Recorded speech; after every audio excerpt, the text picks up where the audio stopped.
Uma vez eu ouvi uma pessoa dizendo que o padrão bíblico, né, da mulher bíblica, ela não se enquadrava no nosso tempo porque a mulher bíblica era alguém que não trabalhava fora, que só ficava em casa, e era uma questão, né, cultural e também de tempos, né, diferentes e tudo mais. Só que isso é um grande erro.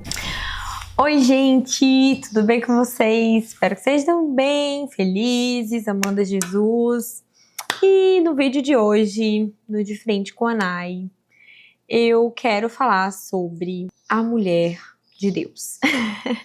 O que é ser uma mulher de Deus? Eu recebi a seguinte pergunta: qual a parte mais difícil de ser uma mulher de Deus? Eu achei engraçada essa pergunta, porque a nossa essência, né, do que é ser mulher, ela tem sido constantemente atacada, né? Nos nossos dias, até a definição do que é ser mulher está sendo atacada. Mas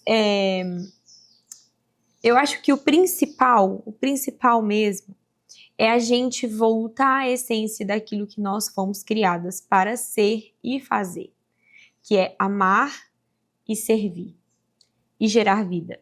Esses três aspectos da vida de uma mulher, né, ele precisa ser constantemente vividos, exercidos, né, na nossa família, na nossa casa. Uma vez eu ouvi uma pessoa dizendo que o padrão bíblico, né, da mulher bíblica, ela não se enquadrava no nosso tempo porque a mulher bíblica era alguém que não trabalhava fora, que só ficava em casa, e era uma questão, né, cultural e também de tempos, né, diferentes e tudo mais. Só que isso é um grande erro, porque Deus é tão perfeito, né? Deus é tão maravilhoso, porque quando ele guiou todo o cânon ali das escrituras, ele deixou para nós um modelo de mulher que vai para além dos tempos, para além das gerações, para além das culturas,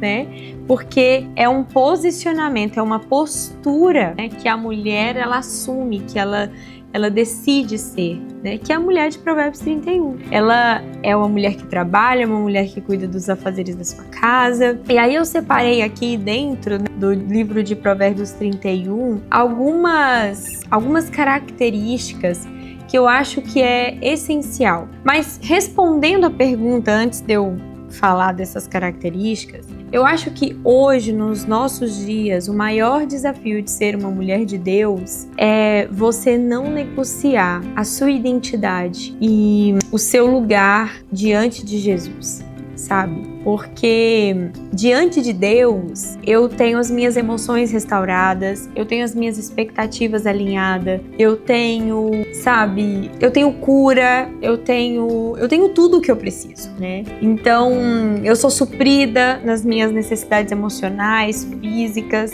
Então, independente da minha circunstância, se eu sou casada ou se eu não sou casada, fazer de Jesus a nossa única fonte de todas as coisas, naturais e espirituais.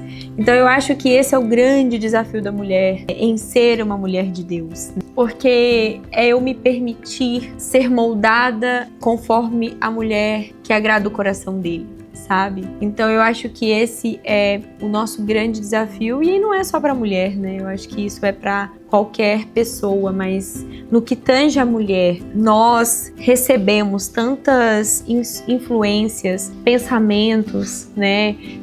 Critérios, padrões, que muitas vezes não condiz com a natureza de Deus, com a verdade de Deus, e a gente às vezes não enxerga isso. E é só mesmo sendo fiel a um relacionamento com Jesus é que eu sou capaz de enxergar se aquele pensamento é fruto de um orgulho, é fruto de uma ferida não tratada, é fruto de um falso ensino, enfim. Só mesmo a minha decisão estar diante dele é capaz disso. E as características, né, que eu julgo assim ser muito características, né, de uma mulher de Deus. A primeira delas é que ela é confiável. Hoje em dia, infelizmente, a fofoca ela é muito comum no meio das mulheres, infelizmente. ou até mesmo a competição, sabe? Essas coisas, assim, a gente vê que todo tipo de dificuldade de relacionamento acontece muito entre relacionamentos femininos, e isso é muito triste. Isso é muito triste. Então aqui em Provérbios 31:11 diz: o seu marido tem plena confiança nela e nunca lhe falta coisa alguma. Aqui falando especificamente de uma mulher casada, né? Se você é confiável a seu marido, que é a pessoa mais próxima de você, que você vê os defeitos, né? Mas ainda assim você é alguém que ele pode confiar plenamente, então você se torna confiável para qualquer pessoa. Então, a primeira coisa assim que eu acho que você tem que trabalhar no seu coração é a sua fidelidade. Você realmente ser alguém confiável, alguém que não é inconstante, né? Alguém que realmente é firme naquilo que acredita, naquilo que decide ser. A segunda coisa, se tem uma coisa que a mulher de Deus não é preguiçosa, né? Ela não só trabalha nos afazeres da sua casa, cuidando da sua família, cuidando dos seus, como ela tá sempre disponível, né? Ela tá ali produzindo, né? Ela tá ali crescendo, ela tá ali comprometida com um avanço, com um crescimento. Ela não está acomodada, né, em uma circunstância. Talvez você não seja uma profissional, você talvez seja mãe, trabalhe apenas em casa, né, cuidando dos seus filhos, cuidando da sua casa. Não dê lugar à preguiça. Não é porque você vive essa circunstância que você não pode crescer intelectualmente, que você não possa buscar meios de você estar sempre aprendendo, crescendo, se desenvolvendo. E, além disso, sendo diligente nas coisas e nas pessoas que o Senhor te confia. Tente confiar da sua família, enfim.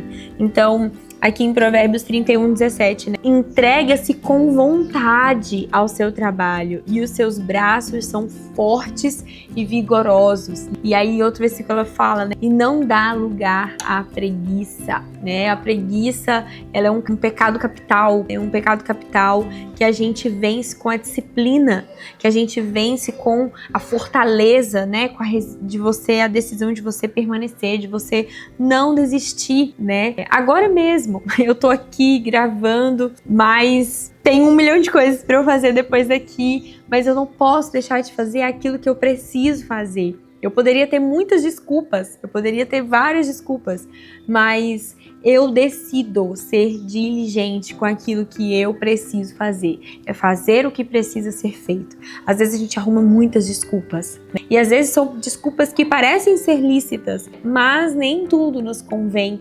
sustentar, nos convém fazer. Então, isso eu não tô falando que você não é permitido descansar, tá? O descanso, ele é necessário, ele é importante, até mesmo para que você possa produzir bem. Agora, existem muitas pessoas que utilizam do descanso para dar lugar à preguiça.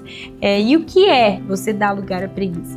É você realmente deixar para amanhã ou para depois algo que você pode fazer agora. É você fazer o que tem que ser feito.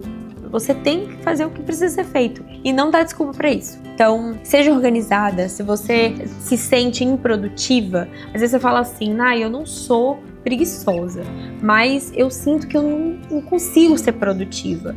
Então, a primeira coisa que você precisa fazer é definir as suas prioridades. Definir as suas prioridades e ser disciplinada na execução daquilo que você determinou em fazer, né? Obviamente tem dias que você não vai ter tempo hábil de fazer tudo o que é necessário, mas com organização você vai eliminando, né, aquelas pendências que você tem.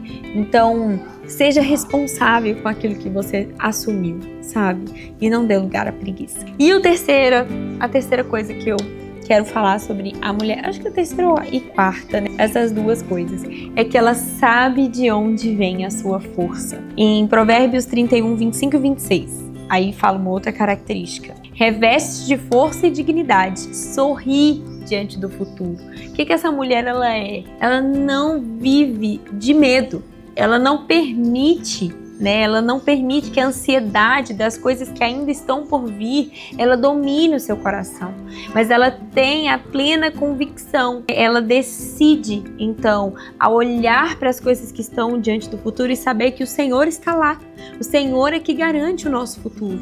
Não existe estabilidade nessa vida, meus irmãos. Não existe, minhas irmãs. Não existe. Talvez só a mulher que vai assistir esse vídeo. Mas não existe estabilidade na nossa vida. Amanhã a gente está aqui, de repente pode acontecer alguma situação e a gente não está mais. Mas isso não pode trazer em mim medo. Isso não pode trazer... A minha confiança tem que estar no Senhor. De sabendo que Ele é que garante o meu futuro. Então eu sorri diante do meu futuro porque eu me revisto de força e de dignidade, né? E a minha fonte está nele. Então, a mulher que tem essa certeza de que a força que ela precisa, a dignidade dela vem do Senhor, ela não teme as coisas que vão acontecer no futuro, porque ela está buscando na fonte certa. E a última característica que é, assim, fundamental na mulher de Deus é que ela fala com sabedoria e ensina com amor.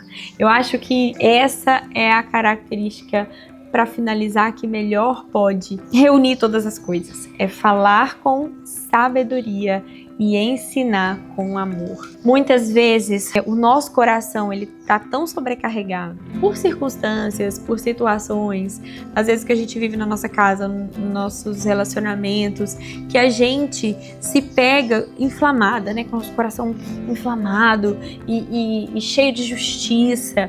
Isso rouba de nós a nossa sabedoria. Ou a gente está cheio de orgulho e isso rouba de nós a nossa sabedoria no falar. Tem coisas, minhas irmãs, que não precisam ser ditas, elas só precisam ser oradas.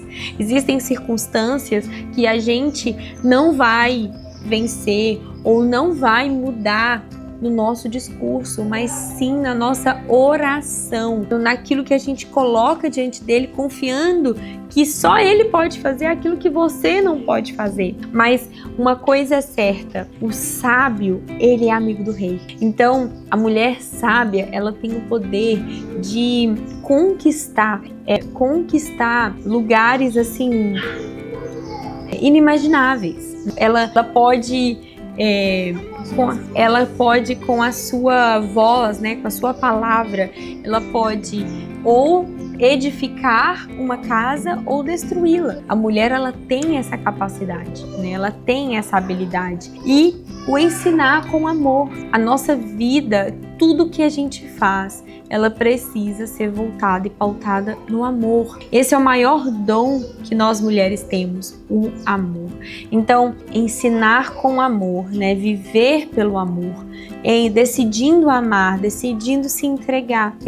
Isso é uma característica de nobreza, de honra, de dignidade. E somente uma mulher de Deus pode viver. Então, eu amo falar sobre essas questões de mulheres, assim, porque eu vejo que existem muitas mulheres que estão perdidas. Algumas até cristãs mesmo, na sua identidade, na postura que elas precisam tomar, sabe? E minhas irmãs, é tão simples, né? É tão simples. A gente tem as escrituras que é um manual mesmo. Ali a gente tem tudo que a gente precisa para a vida e para a piedade, né? Para esse tempo e para a eternidade. Então, às vezes, a gente só precisa realmente permitir, como eu falei no início do vídeo, que o Senhor nos molde a sua imagem, a sua semelhança e a natureza, né? A essência daquilo que Ele nos criou e nos chamou para ser e fazer nessa vida. Então, lembre-se de uma coisa, a sabedoria, o amor, né? Dar a vida, né? Gerar vida, né? Essas são características que nós não podemos negociar. Amar, servir e gerar vida. Eu acho que tudo isso a gente só pode fazer com sabedoria e fazendo dele a nossa fonte. Então, é isso. Espero que esse vídeo tenha te edificado. Eu espero que vocês estejam gostando do formato desse vídeo. Se você gostou, compartilha com esse vídeo com outras mulheres, com outras pessoas. Mas vamos juntas buscar viver aquilo que a gente precisa viver e ser, principalmente ser aquilo que Ele nos criou para ser, tá bom? Um beijo, até o próximo vídeo. Tchau!